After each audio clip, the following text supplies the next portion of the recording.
This interview is brought to you by Burn Up Coaching and the 21-Day Challenge. If you're an entrepreneur or a high achiever, you're feeling stuck, overwhelmed, lost, you don't have the clarity that you want to break through that BS, the overwhelm, the resistance, get crystal clear on your big dreams, break them down into bite-sized steps, and go after them and have 21 days of one-on-one accountability with me. That's the 21-Day Challenge. Send me a message at chris@beyourgps.com or find me on Facebook and let me know you're ready for your 21-Day Challenge.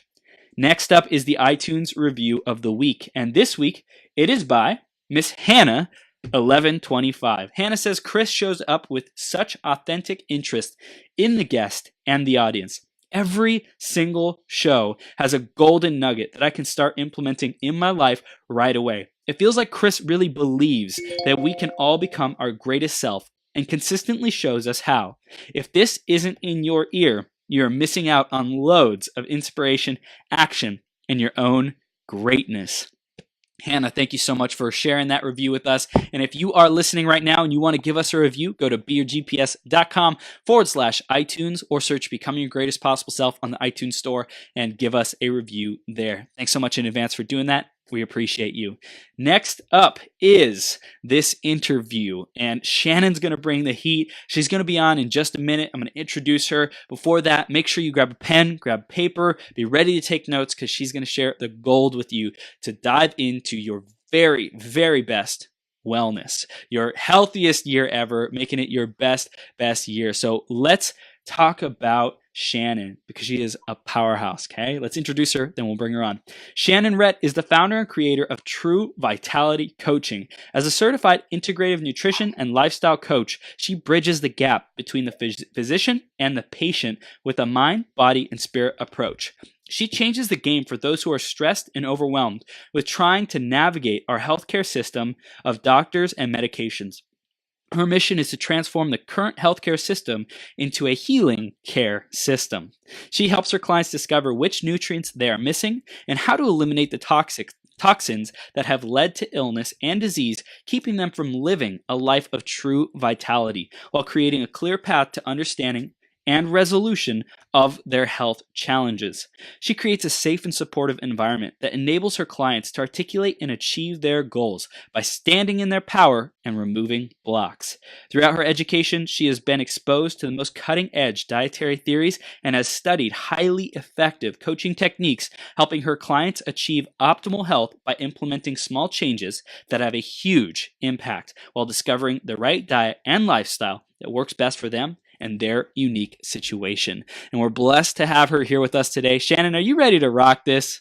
I am ready, Chris. I am awesome. So ready to be here. Yay! Yes. Thank you so much for coming. You're live on Becoming Your Greatest Possible Self, and we are becoming our GPS with you today, Shannon. So we're going to dive right into the very first question. Thank you for being here, and let's talk about integrity and your word. So Shannon, how does this concept of integrity in your word, how does it make a difference for you? How important is it for you? And tell us a little bit about your perspective on this topic. Well, integrity is very, very important to me. It's way up on the ladder of importance of characteristics to me. And one of the reasons being is because I'm such a truth seeker. And so I won't stop until I get to the truth. And then for me, it's about sharing that truth with the rest of the world. So that's how I'm able to stay, impeccable with it, because I won't share it unless I know that it is the truth. So yeah, I love that. I love that. Truth seeker and the word impeccable. I love that word when you match it with integrity and when you match it with your word, because impeccability is something that a lot of people are not practicing. And if we take the time to really savor each and every word, each and every promise that we make, and how we show up with our promises and our word and our integrity, that is impeccability. So I love that you said that. That's powerful. So Shannon, for people who are just now getting connected with you, why don't you share a little bit more about what you do and what your clients come to you for? I mentioned it a little bit in the intro, and in your own words, we'd love to hear. Well, I really love, my coaching is actually morphosed and transformed into something much bigger than I ever thought it would be. So originally, my whole journey started with, nutrition. And once I'm so grounded in that, and no matter what else happens in my life, I can always go back to that because it's something that I have control over. And I know that I have control over it because I have total control over what I put in my body, what I put on my skin, what I have in my environment as far as my home. So therefore, I have a lot of control over that. So that's my grounding. And so it metamorphosed into expanding into other things, into our lifestyle, our limiting beliefs and things like that. So expanded into that. And now it's even expanded into incorporating some neurology for my clients. So I can help. I'm always looking for a shortcut.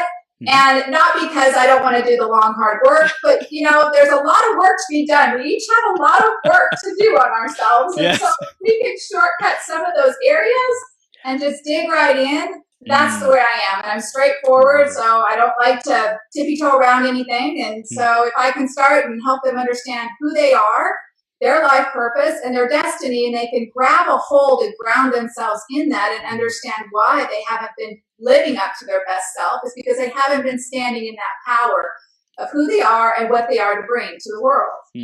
I love that. When they can grab a hold of that, we can start working on all the other stuff, So that's, I've just found there's certain areas I really love to empower women, because women have really surrendered, and I know this because it's my own experience, surrendered our power into a healthcare system that has, segregated us, compartmentalized us, not only in the mind, body, spirit, but literally bodies, systems. They've separated all of that too.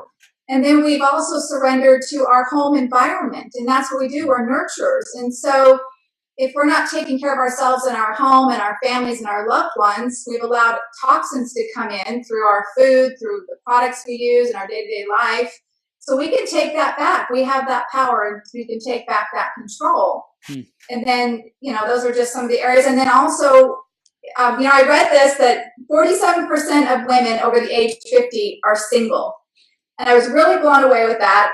My own story, my husband passed away at 44. I was 40 when I became a widow. So I'm well aware of this single factor, and it left me in a position of debt and didn't know what I was going to do, because we had a construction company and that was based on him. So that wasn't something I could sustain on my own, and it wasn't my purpose anyway, and I know that now. Right. And so we have to create our own wealth. As women, we're being put in that position to create our own wealth and stop surrendering ourselves to companies that are just exchanging our time for money. When we need to exchange our value. So those are my three things that I really focus on with my clients, and empowering them to do that and stand in their power and figure out who they are. And I love doing that because I love discovery. So yes, I love it. I love it. I hear it in your voice, Shannon. You shared a lot of really powerful gold there, and I want to dive into it and go back, especially into your journey, and talk about some of these challenges that you overcame. And let's go back to the very beginning, where you started on this path of nutrition. What was it that really got you started in that in the first place, and how did it evolve from there?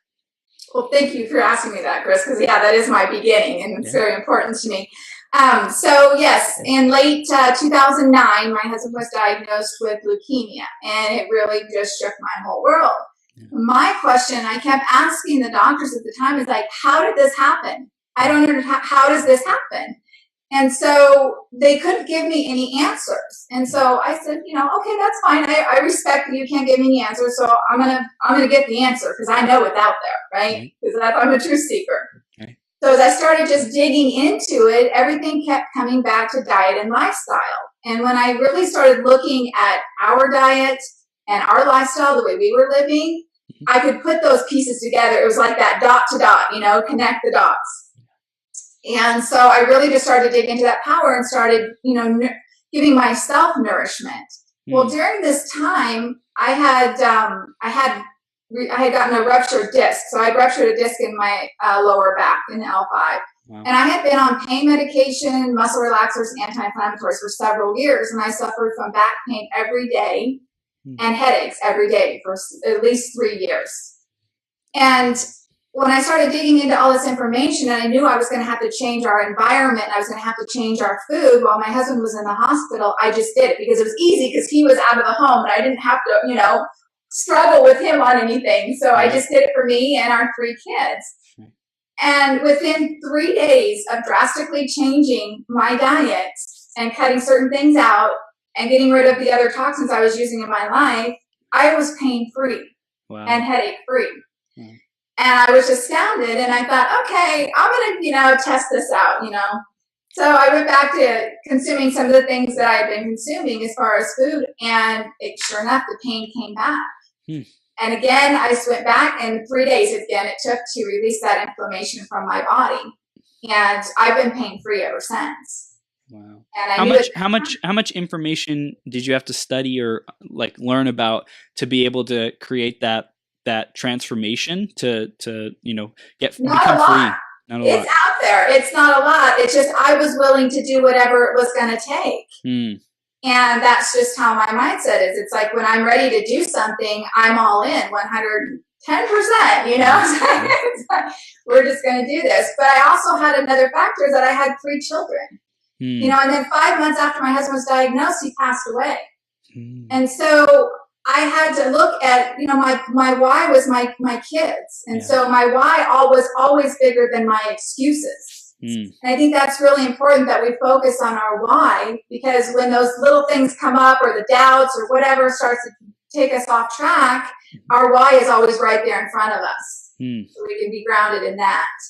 And so I just started doing more, started learning, and I was like a sponge. I was like, oh my gosh, this is great. And I would just soak it all up. And I was talking to a friend of mine and kind of, just expressing what I was going through and what I was really enjoying. And they said, you might be interested in talking to this person. And so I was introduced to someone else who was actually a former graduate of the Institute of Integrative Nutrition. And so I went on there and I'm like, oh, this is it. This is what I want to do. And so I went through that. I also have a bachelor's in allied health science and advanced patient care. So I know the healthcare system from being inside of it and looking at it from the outside. So that's how I'm actually, my life purpose is I'm a diplomat. So I bring together those opposites through cooperation and peace. So, and I totally embrace that. And that in itself is empowering. How did you discover that was your purpose? Just through numerology. Okay. Through my birth date. And through, and then, my life purpose, I'm actually, that's my life purpose. And then for me, I'm a catalyst of love. So to me, truth and love go hand in hand, because I can't present the truth because I come from a place of love. And so that is always where the truth comes from. That's awesome. I love it. Coming from a place of love, it's like if we can just reaffirm that on a daily basis, I think that would create so much wellness and vitality in our lives to begin with. So I love that you're being the example of that, living that, and showing up like that, Shannon. That's super awesome. So you went through this phase of your life where you discovered nutrition, and then along the process you discovered that you were this catalyst of love. You learned more about your purpose. How did that evolve? How is the evolution of that till today? Tell us a little bit more about that middle phase, so to speak. Yeah, that little phase quote is so empowering. That's what I love about it. Takes the smallest changes to have the hugest impact. Yeah. Sometimes we think it's going to be something bigger than it really is, or it's going to be harder than it really is. But one of the other things we don't do is support each other. And I think that's really important that we have that support system. And that's why being a coach is so important to me too, is to be that support for people and to guide them and encourage them. And so along my journey, I decided part of when molding all of this together is actually, I wrote a book. I wrote a memoir. And this was really huge for me to be able to release those past hurts. And the life, my childhood was very dramatic. And so to be able to release all of that so that I could move forward at a faster pace. And so the book, I just released it recently. And the feedback that I got on it was that it was very inspiring. I really inspired others. And so this is really where my empowering women to be women came from, was that to me, empowering another is giving them the knowledge and then turning that knowledge, inspiring them to take action with that knowledge that you've given. Yeah. And so when I realized that I was already inspiring people and I was sharing knowledge, I was already empowering it. So I just embraced that empower word. And I know it's kind of the new word for 2019, I think. And so I know it came to me right at the beginning of the year. So yeah, I love that. I love that because I think we all want to grow. There's a desire in each of our souls for growth. And I know for the people who become teachers and coaches, that's more of like the empowerment, really stepping into that, empowering ourselves, empowering others so that we can achieve higher levels of growth as well as give that gift to other people as well. So that's really incredible. And in terms of dialing in the vitality and the wellness, where do we need to start to get our foundation in place, to know how to approach this year, to create our best year of health ever, to create more self-awareness, to create more results in our health? How do we do that? Where would you recommend we start? Well, I really do. If you can start with having a numerology reading that just really, helps you understand why you do the things you do, the feelings that you have, and who you really are, so you can actually start to embrace that. That's awesome. But as far as nutrition goes, it's all about. So every illness and disease to me is incorporated by two things, and it's about nutrient deficiencies. You don't have enough nutrients, and those come from food, but they also come from our relationships and our own thoughts. And then we have too many toxins in our life, and those can also come from foods, relationships, and things like that, things we use.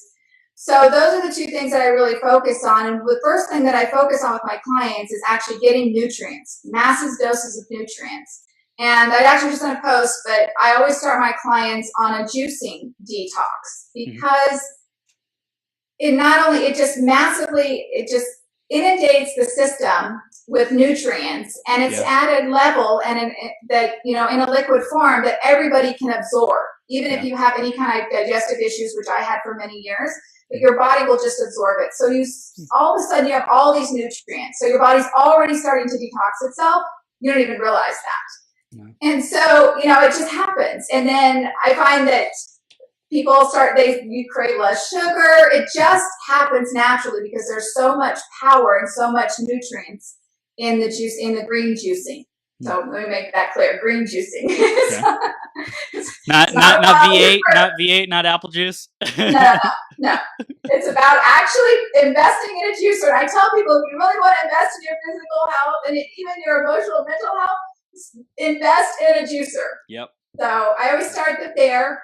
And so then I work through how much detoxing they really need to go. And once they have that energy and they start feeling that and they stop these cravings, then we can work on the other stuff because their head's a little more clear. We can start working on those limiting beliefs. And it's just a step by step. But what I love is that I want to meet my clients right where they're at on their journey.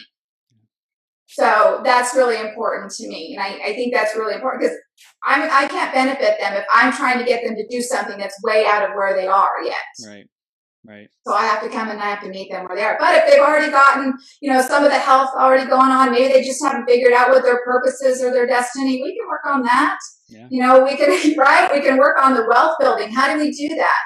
We can't do that necessarily working, 9 to 5 for somebody else. We have to create our own wealth, and we do that with our purpose and our destiny. So. That's awesome. So yeah, it was great. So integrating, you integrate the nutrition as well as the whole holistic life coaching to be able to bring people that vitality. Would you say that vitality is like the biggest result that you're going for with your clients? Like that's the end result that you really focus on to get them to, is like that super vitalized, energized, excited, and enthusiastic about life kind of thing? Absolutely. And there's different ways that we can do that. Some of it, is raising our frequency. We all have a frequency and a vibration, and being able to use tools. And I've really, like I said, researched, tools that are really effective and work very effectively with the least amount of effort. So they're already dialed into us and help us raise our frequency. And that's part of that vitality too, that keeps us healthy, strengthens our biofield. So other stuff can't come in and take us down. Yeah, awesome, awesome. So, where do we start in getting our own nutrition in order? So we do the detox, and we get these proper nutrients in us. We start, getting rid of the stuff, the toxins that don't support us. How do we know what diet or types of foods or things like that we're supposed to have? Is that something that people can learn about themselves, or do they have to go to an expert to figure those things out? That is a really great question. And that's one of the things I have my clients oftentimes will go to a doctor. If they can come with me with a diagnosis, then I know right where to start for them and what they should be doing and not doing. Okay. And so I really look at, if they haven't, then I really look at their symptoms and I work with them, figuring out what's best. I can go off of their symptoms and pretty much tell exactly what the problem is. For instance, I had a client every day, she had allergy symptoms and had for years and years. And, I have them do a food journal, which is really important. If you can my clients start a food journal, because then you can look at what you're eating and you can determine from the time that you eat and how you're feeling. And that whether it's physical or emotional or emotionally too. Quick question, Shannon. How quickly do symptoms show up from the foods that we eat? They can show up as quickly, anywhere from just a few minutes to the following day. Okay. So that's really what I found. So sometimes if you eat something that's really chemical wise, it can trigger like a headache very quickly. Or there's joint pain that may not show up until the following day. Okay. So, you can wake up with that. But I had a client, and one of her things, I figured out that it was actually the eggs that were causing her allergies. And it was so funny because when I'm coaching her and she says, and I said, I'd like you to cut these eggs out for, oh no, I know it's not the eggs. I know it's not. I've been eating them for years and I know it's not the eggs. Right. And I'm like, all right. And I think we went a couple more weeks into coaching and I said, so are you ready yet to cut those eggs out for a few weeks and see? And then finally she was like, all right, I'll do it. And she did it. And she's like, oh my gosh, it was the eggs. Like, I don't have these allergy symptoms. My nose isn't stuffy and runny and all this. It was crazy. It's just like, she's like, yeah, that was it. And I nailed it early on. She just wasn't quite ready, but she finally figured it out. So. Yeah. So I'm curious, you went through your own phase of kind of suffering with this pain and your own things. And then you said like no more. I think your husband passed. And then it was at that point you were able to make environmental and circumstantial and different choices to create a different reality. What would you say it takes for people to choose better choices before they get to this point of like desperation and extreme suffering? I wish more people would honestly do that. Yeah. Sometimes it takes us to that point. Yeah. Not even realizing, but I had actually I had suffered from like stomach pain since I had been 15. So it'd been many years, but there was no correlation. The doctors are like, oh, here, take this muscle relaxer at 15 years old. And so, right. And so being at that age, my mom was like, here, take this medicine. And it just turned into worse things over the years that I didn't even realize that became an everyday part of life.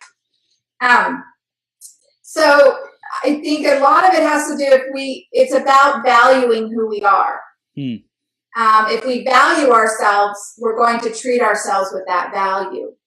So we're going to, like my body is very important to me. I value my health. And the strangest thing I find is that I will ask people straight up on a scale from 1 to 10, how important is your health to you?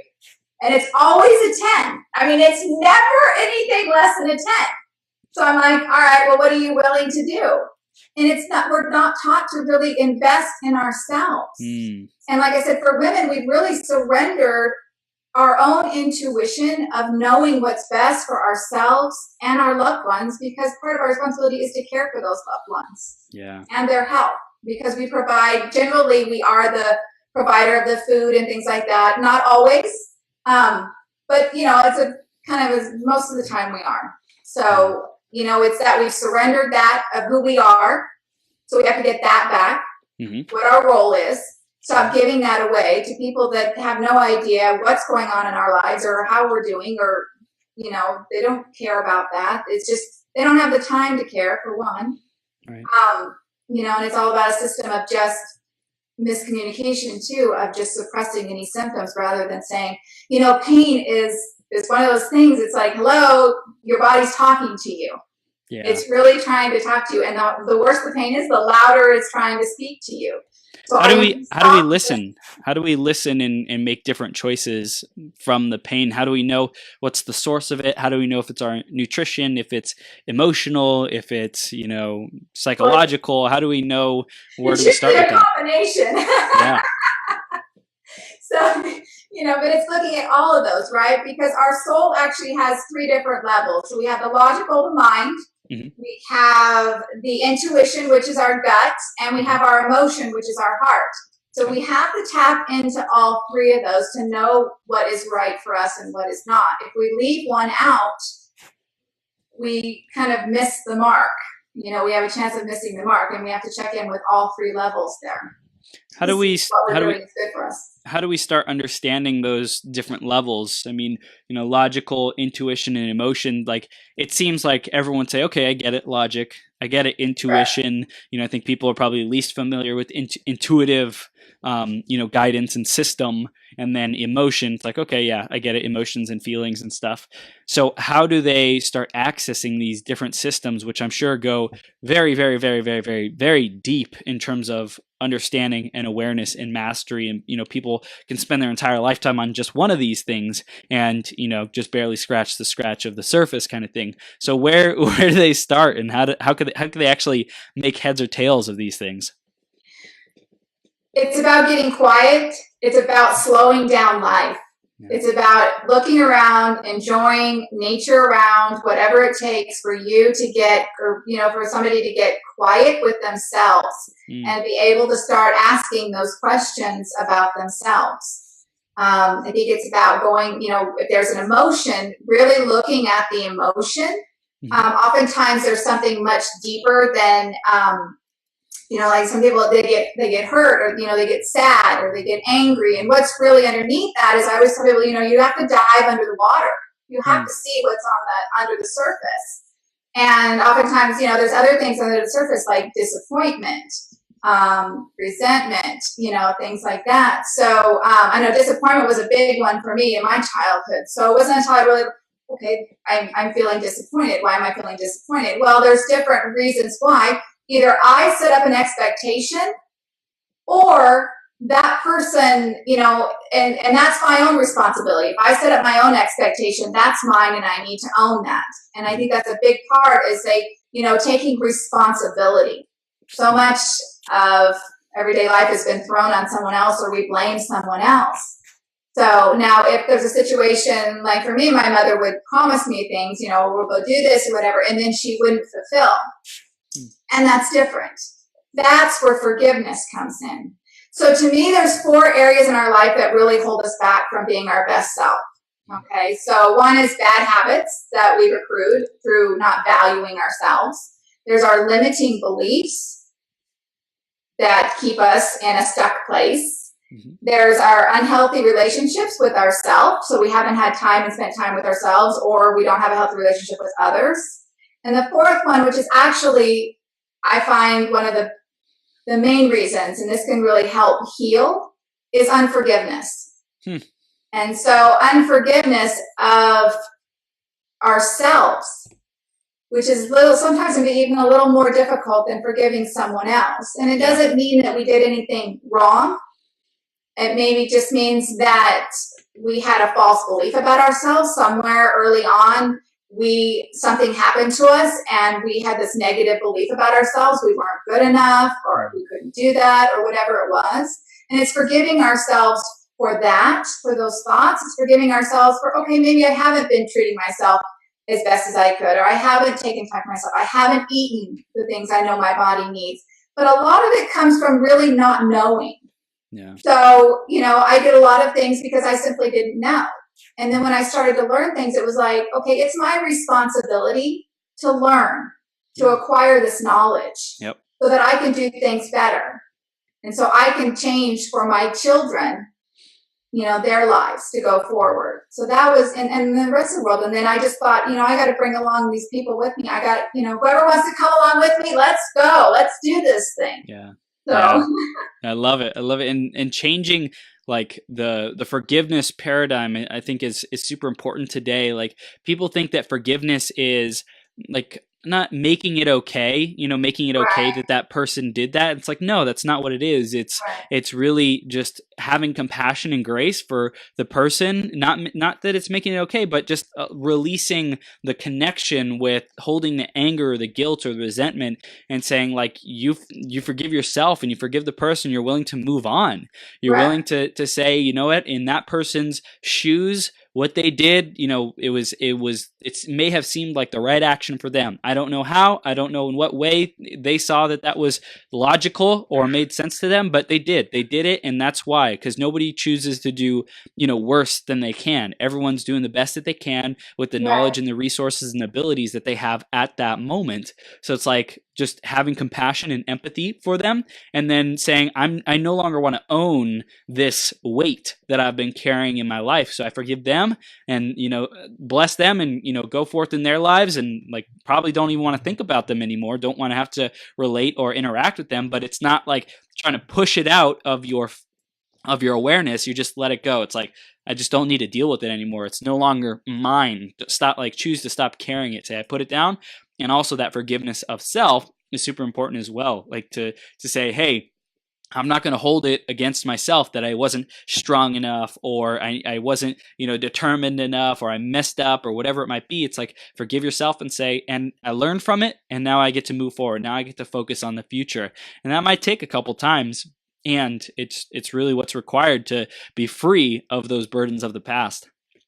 absolutely. And I talk about that in my memoir as I went through what I called my bags, because it was so heavy I couldn't carry. Wow. At one point, and I started to realize and look at stuff that wasn't even mine. In fact, most of it wasn't mine. I had picked it up and carried it from my parents, from my husband, from previous relationships. Yeah. And when I really got down to what was mine, I kind of like to envision it as I had, a couple little bags. I could carry them. They were all right. I could take them with me. So at that point, it was, okay, let's open them up and see what's inside and see what's important. And then when I got inside, most of it wasn't even important anyway. And so then it just became even lighter. And I believe you have to get those chains off you in order to move forward, because they really are chains. And like you said, that freedom. So once we can break off those chains and go through life free, we can truly be who we are. And embrace that to other people. And you're right, we don't know what other people are going through. We don't know if they acted out of fear. We don't know, their own limiting beliefs about themselves, like, they weren't good enough, or, whatever factored into that. We don't know. And we may never know. I came to the point when I finally was able to forgive my mother. It was about not that she didn't love me, but that she didn't know how to show me. She had never learned herself. She had, no example, and she didn't love herself. And so it was, so oftentimes I didn't feel. And then there's always the wonderful, about the 5 love languages. Yep.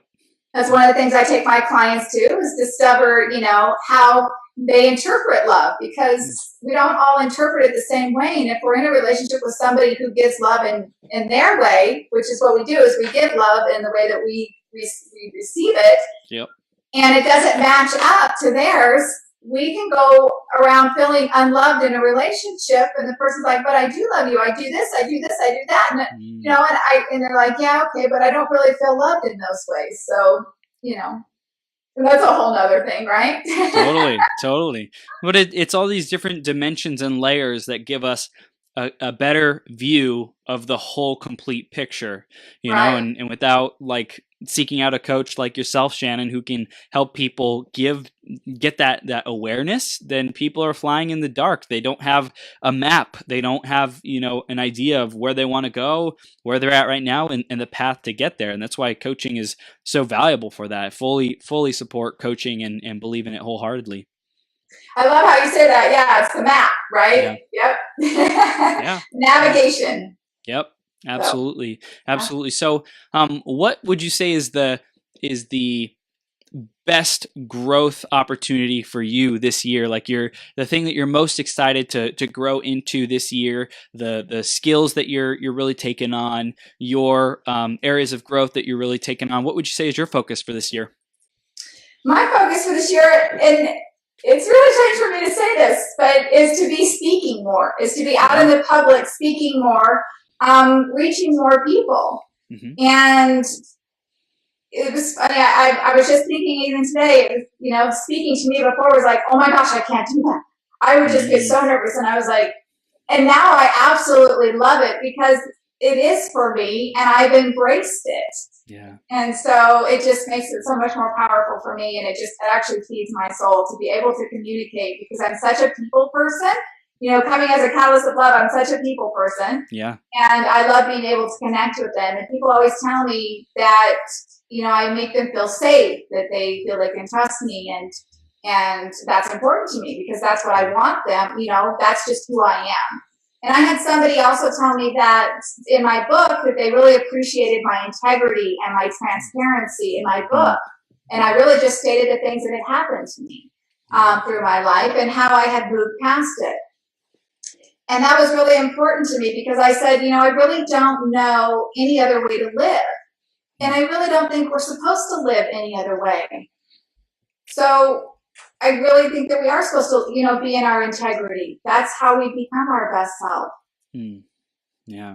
So what do you feel creates a safe space? Like how did you cultivate that in yourself, and how can others cultivate it if it may have been a more innate gift and ability for you that is just a part of your personality? How would you say other people cultivate that? Well, I think would really look and see, what their numbers are, what their, who they really are. So for me, being a number 9 out of numerology, I am a teacher of unconditional love. So therefore, part of me being able to be a teacher of unconditional love, I had to learn unconditional love myself, right? Yeah. So through our experience, through my experiences, and then that's how I'm able to teach others. And so unconditional love, yes, the world needs more of unconditional love, right? But unconditional love actually comes from the person. It's not based upon somebody outside yourself. It's based upon yourself and within you.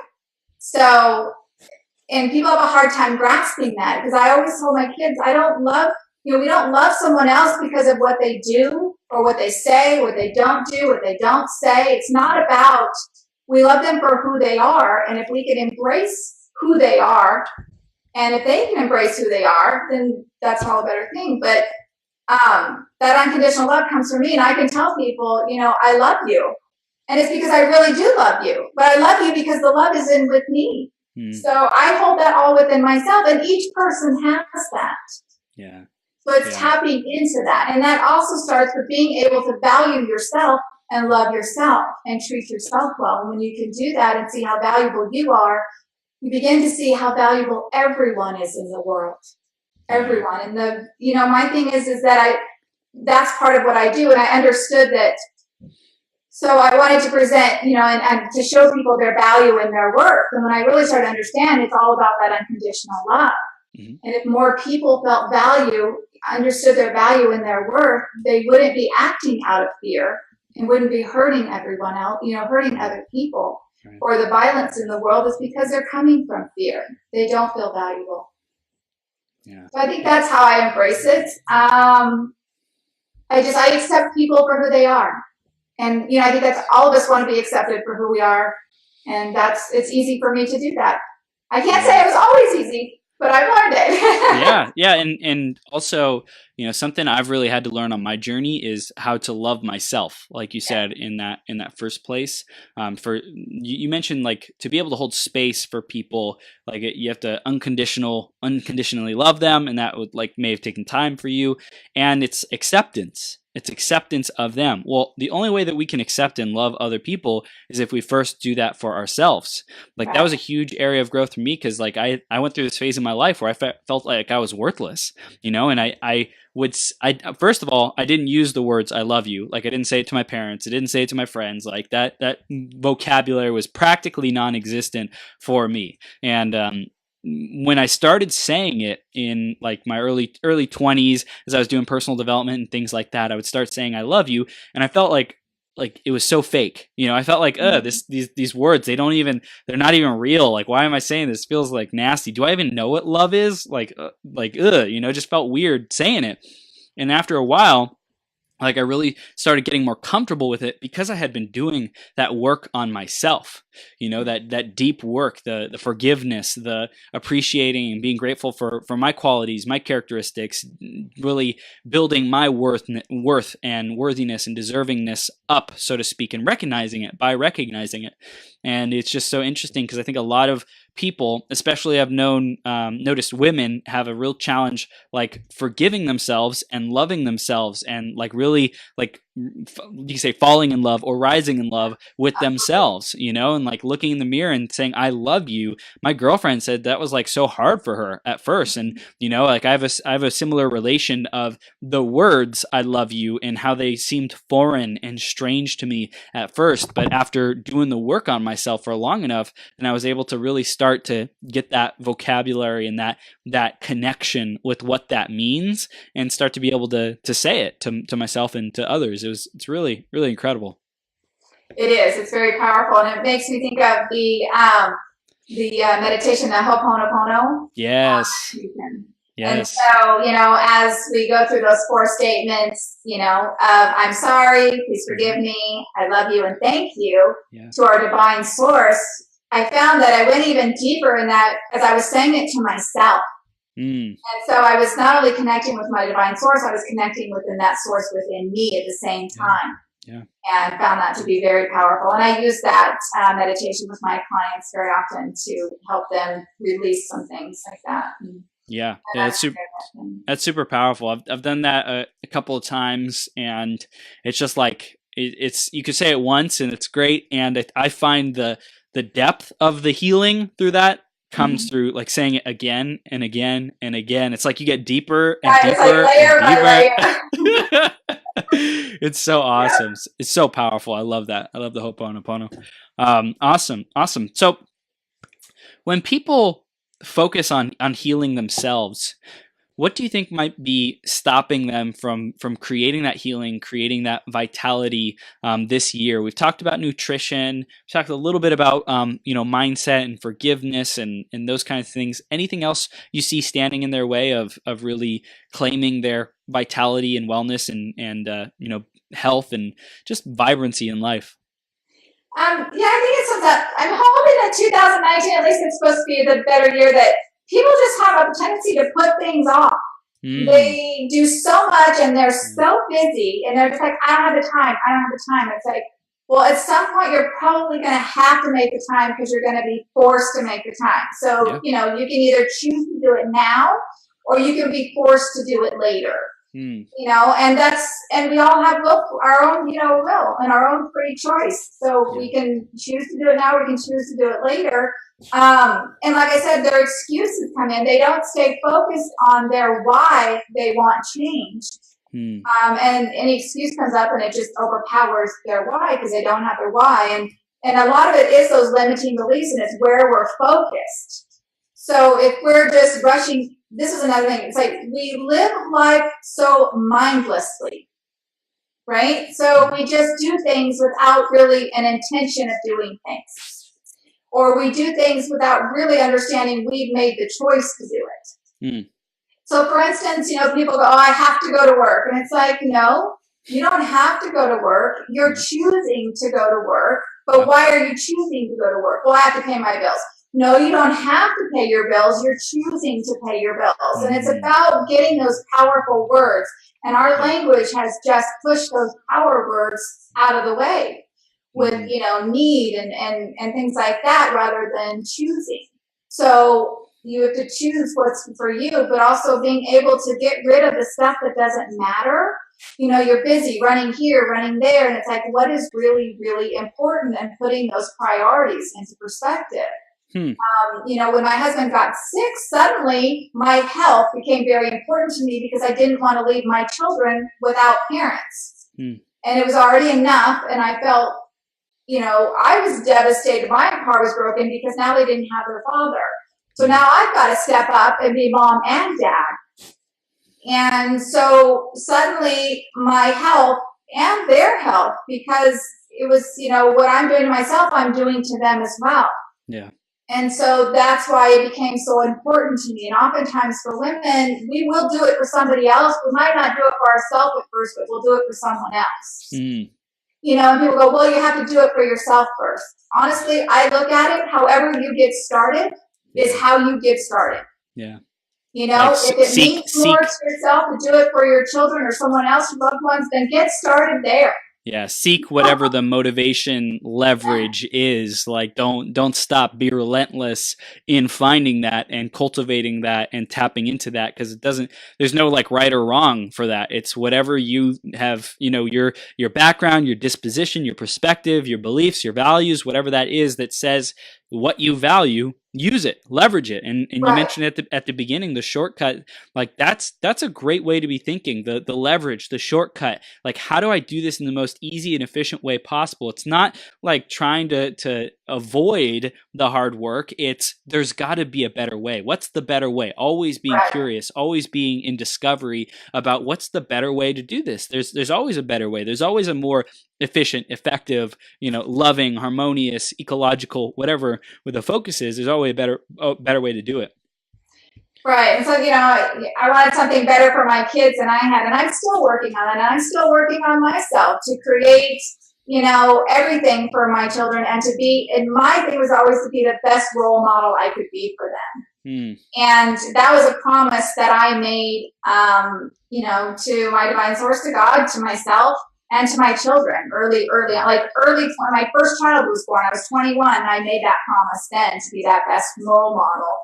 And that's really where things started to shift. If I go back and look at every step along the way, so, everything that happens to us is really for our highest good. And if we can embrace that, and I tell people, it's like, just because this, something happened to you, so what are the blessings and what are the lessons in what happened? And oftentimes it's the lesson. The blessing is actually the lesson. And if we can get that mindset that, that was actually the blessing I got out of that, was the lesson that I learned. And yes, it was hard. And yes, it was painful. And to me, if it's not painful, it doesn't move us. It doesn't make us want to change anything. It's that pain that creates that catalyst of change within us. Like you said, there's got to be a better way. There's got to be something else. And I remember exactly saying it to myself. There's got to be more to life than this. When I was, at one point, I looked around my life, and if you were looking from the outside, it would look as though I had this great life. I had a husband, 3 kids. I didn't have to work. I was, taking our home. We were doing well. It was, I had friends, and my life looked great, but on the inside, I felt empty. And I just remember throwing my hands in the air and saying, there's got to be something more to life than this. Yeah. And so discovery begins. And I really just started. A lot of my journey has to do with my faith, too. And that's in my memoir. It talks a lot about my faith and what, grounded me to keep moving forward, and trust. And so trust was a big issue for me, because I didn't grow up in a household where there was any trust or security or stability. And finding that was huge for me. And I would love to dive in. I'm creating that. Yeah, I would love to dive into that even more. What was it like, in the beginning stages of growing your faith, and how would you say it's different now, and how are you cultivating it now? Would love to hear about that journey. Well, and that's really great. Thank you, Chris, for asking me that. So my faith actually started when I was very young. We would go to church when I was about 7 years old, when I really just embraced it. And then my mother got really angry at God, and she got divorced the second time, and she really pushed God out of our lives. And so about the time I was 11 when she was divorced, until really into my early 30s. And I mean, every now and then I would pray and things like that, but I really didn't understand. He was always like, oh, please help me. Or I didn't understand how I could co-create this life. Right. When I stood in it, that I actually have a part to play in this. I wasn't just this leaf being blown around by life, and asking for mercy and grace and everything. So, But then later on, I really started to dig in back into my faith. I came back to that at a time that my husband was an alcoholic most of our marriage. And so, again, I had no stability. And I was really needing that stability. Yeah. And I found that I went back to church. I got myself grounded and all of that. And I really found that was my stability, that was something I could hold on to. And I was going to be safe. I was going to be taken care of. And I remember one day I just asked God, I was so grateful for all the love I was feeling. And I remember asking God, what can I do for you? You've done so much for me. What can I do for you? And I got home that day, and on my answering machine, this is back when we still had answering machines right on the wall, there was a message from a lady at my church asking me to give my testimony. And so this is actually what transpired into now public speaking. So I was like, wow. Oh my goodness. I'm like, wow, that's what you want me to do? Okay, because you're going to have to help me with this because, that was not my thing. I'm really stepping out of my comfort zone. But what a huge blessing that was for me to share my testimony. And it was huge for me. And I didn't realize how it impacted so many other people, which is another reason why I ended up doing a memoir and putting it all together in a book. Yeah. So yeah, that was huge. And then, and now to, fast forward to today, and I love to speak. I love to get up and tell my story, and I'm okay with that. And, so now this last few years, I've really expanded that faith, because what I understood was that religions can put God in a box and kind of come more from a side of fear. And, for a lot of people that works, and that's great, and that gets them there. But there's really even more. There's so much more. So I really started to open my mind and expand to other areas, into more of the meditation, into yoga, into, lining the chakras, and just understanding that all of this is actually in the Bible, So I really expanded to God is literally everything, energy all around within all of us, and we all are connected as one. Yeah. So it just blew up for me. And so that's where I'm at today. And I had a very closed mind for many years. And, my kids would tell me, growing up in the 2000s, they're a little more open-minded, right? So in the 19th century, it was about being more closed-minded than it is in the 20th century. Right, totally. So, yeah, for 21st century. So I really started to look at that and began to open up my mind and express all the different avenues and understand God in a completely different way, and not a limiting way, not a don't do this, not a rules, not a regulations. It's about here, come with me, let's do this, and let's go create, and let's just love the world. And so, I love it. I love it, Shannon. I would say you and I have very, very similar perspective and similar journey. I was brought up Christian, and it wasn't anything of my parents doing, but I actually said I'm not going to believe in God because I want to rebel against my parents, and you guys aren't in control of me, and I'm going to do what I want. And that led to some really dark places in my life, and just total spiraling downward. And so I reached that rock bottom. I'm like, okay, so I don't have all the answers. Chris, take the big ego hat off, put it aside, and start asking for direction, start acknowledging something bigger than yourself. Because if you just keep feeling like you have all the answers, you're going to keep winding up here. Like you have all the answers and you're in control. Like you're trying to stay in control to stay quote unquote safe, but that totally is backwards. And the more you surrender while taking action, the more you are guided and led, and given great opportunities through God and through faith. And going through a phase after that, I became agnostic.